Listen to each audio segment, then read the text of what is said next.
भिलाई के circular market में रविवार की रात उस वक्त गंभीर हादसा टल गया जब तेज बारिश के बीच सर्कुलर मार्केट के मध्य में स्थित सिंहवाहिनी मंदिर में आकाशीय बिजली गिरी। जिस वक्त यह हादसा हुआ उस वक्त मंदिर में पूजा चल रही थी। गनीमत यह रही कि इस घटना में कोई जनहानि नहीं हुई। इस पूरी घटना का इंडियन न्यूज के संवाददाता सुरेंद्र ठाकुर ने जायजा लिया और वस्तुस्थिति को समझने का प्रयास किया। इस वक्त हम पहुंचे हैं भिलाई के सर्कुलर मार्केट में, जहां पर मार्केट के मध्य में स्थित है मां सिंहवाहिनी का मंदिर, जहां बीती रात बिजली गिरी है और एक बड़ा हादसा टला है जिससे कि कई लोगों की जानें जा सकती थी। मैं आपको बता दूं कि ये जो मंदिर है, मां सिंहवाहिनी का मंदिर है, ये बीच मार्केट में है, जहाँ लोगों की आस्था जुड़ी हुई है। कई वर्षों पुराना यह मंदिर है और यहाँ पर जिस वक्त यह आकाशीय बिजली गिरी उस वक्त यहाँ पर पूजा चल रही थी। भगवान श्री राम के इस मंदिर के अंदर ही बिजली गिरी है, जहां से आप देख सकते हैं कि एक बड़ा छेदा हो गया है। जिस वक्त यह पूरी घटना घटी उस वक्त कुछ देर पहले ही भगवान की पूजा अर्चना कर यहाँ से पंडित जी बाहर निकले थे और इसी दौरान यह आकाशीय बिजली गिरी, जिससे कई बड़ा नुकसान हो सकता था, लेकिन भगवान ने इस बड़ी विपदा को टाल दिया और किसी तरह पंडित जी की नहीं बल्कि उन भक्तों की भी जान बची जो आसपास यहाँ निवास करते हैं। और जब बिट्टू जी यहाँ पे मौजूद थे जिस वक्त यह पूरा हादसा हुआ, बताएंगे किस तरह से यह पूरा हादसा था? मैं आरती करा रहा था, मैं शंख बजा रहा था और पंडित जी दीपक जला के भगवान को भोग लगा के यहाँ से निकले ही थे और थोड़ी दूर गए होंगे और एक मुझे बहुत तेज सिलेंडर के फटने जितना धमाका सुनाई दिया। तो मेरी आँख खुली और देखा सामने पंडित जी थे। इशारे से पूछा क्या हुआ, तो उनको भी समझ में नहीं आया। हमने आरती शुरू की और फिर बाद में मालूम चला कि इतना बड़ा घटना हो चुकी है। आसपास के दुकानदार हैं, ये हैं भैया, ये भैया हैं, सब आए बताए कि लगता है कुछ हुआ है। जब हमने देखा तो यहाँ कुछ भी नज़र नहीं आ रहा था, सिर्फ धुआं का गुबार था। लाइट जा चुकी थी। जब देखे हैं तो मालूम चला कि भगवान वो बिजली गिरी है, वो सब पूरा नुकसान करते हुए यहाँ पर आके समाप्त हुई है।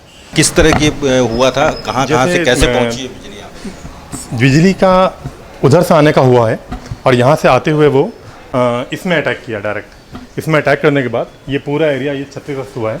उसका से यहाँ से फाड़ते हुए वो अंदर घुसी है, यहाँ से अंदर गई है, फिर यहाँ से फाड़ते हुए डैमेज करके पूरा सामने आपको दिखेगा। फिर वो करते हुए सीता माता के मुकुट को तोड़ते हुए वो नीचे आके गिरी है। आपको बता दूं कि ये जो मंदिर की ये जो दीवार है, ये दीवार लगभग 14 इंच मोटी है, जिसे छेदते हुए बिजली ने यहाँ पर प्रहार किया और ये ऊपर का जो हिस्सा जो आप देख रहे हैं जो डैमेज है, यह बिजली की जो गिरने की जो घटना हुई है उसकी वजह से ये पूरा डैमेज हुआ है। तो ये कितनी मतलब जो छेदा हुआ है वो किस साइड निकला हुआ है?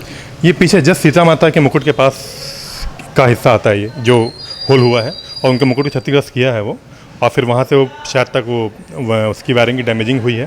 फिर उसको तोड़ते हुए वो सामने पिलर नीचे आके गिरा है। वो पत्थर इतना बड़ा मार्बल टूट के सामने वाले गेट पे लगा और सामने दुकानदार के चेस्ट पे लगा उसका टुकड़ा। भगवान बहुत बड़ी बला, सबकी बला अपने ऊपर ले लिए, हम ये तो मान रहे हैं और हमेशा देखें। आज साक्षात दिख गया तो इससे बड़ा कुछ नहीं हमारे लिए। कितनी बड़ी घटना थी ये, इसमें कितना नुकसान हो सकता था? अगर घटना जितना हमने आज तक बिजली गिरने का सुना है तो करीबन आधा एकड़ का रेडियस जो होता है वो, उसमें कई लोग जान हानि होती है, सामान हानि होती है, लेकिन यहाँ पूरा भगवान अपने ऊपर ले लिए, कुछ भी नहीं हुआ, कुछ भी नहीं हुआ। हल्का फुल्का जो है वो हो जाएगा, लेकिन जो बचा है उसकी सीमा नहीं है। निश्चित रूप से ये जिस जगह पर ये मंदिर स्थित है और जहाँ पर ये घटना हुई है इसके आसपास पूरा मार्केट है, हज़ारों लोगों की भीड़ होती है। अगर यही चीज़ें अगर दिन में होती तो बड़ा नुकसान भी हो सकता था। तो कुछ भक्त हमारे साथ मौजूद हैं, आपसे जानना चाहेंगे कि ये जो भगवान का जिस चमत्कार मानेंगे इसमें जिस तरह से ये पूरी घटना हुई? जी सरासर भगवान का चमत्कार है। भगवान ना होते तो पता नहीं क्या हो जाता। मार्केट में भीड़ थी, वो तो गनीमत ये भी है, भगवान की कृपा है कि उस समय लाइट गोल था। यदि लाइट गोल नहीं रहता तो सबका बल्ब है, टीवी, मोबाइल सब कुछ उड़ सकता था। तो भगवान की महिमा ही थी कि सब कुछ ओके है, भगवान कोई नुकसान नहीं हुआ। निश्चित रूप से भगवान की महिमा ही कही जा सकती है, क्योंकि जो अभी दौर चल रहा है मार्केट में वह त्योहारी सीजन है और सबसे ज़्यादा भीड़ होती है। ऐसे में बीच मार्केट में स्थित भगवान मां सिंहवाहिनी का इस मंदिर ने एक बड़ी घटना को टाल दिया है। इंडियन न्यूज़ के लिए कैमरामैन सन्नी के साथ मैं हूं सुरेंद्र ठाकुर।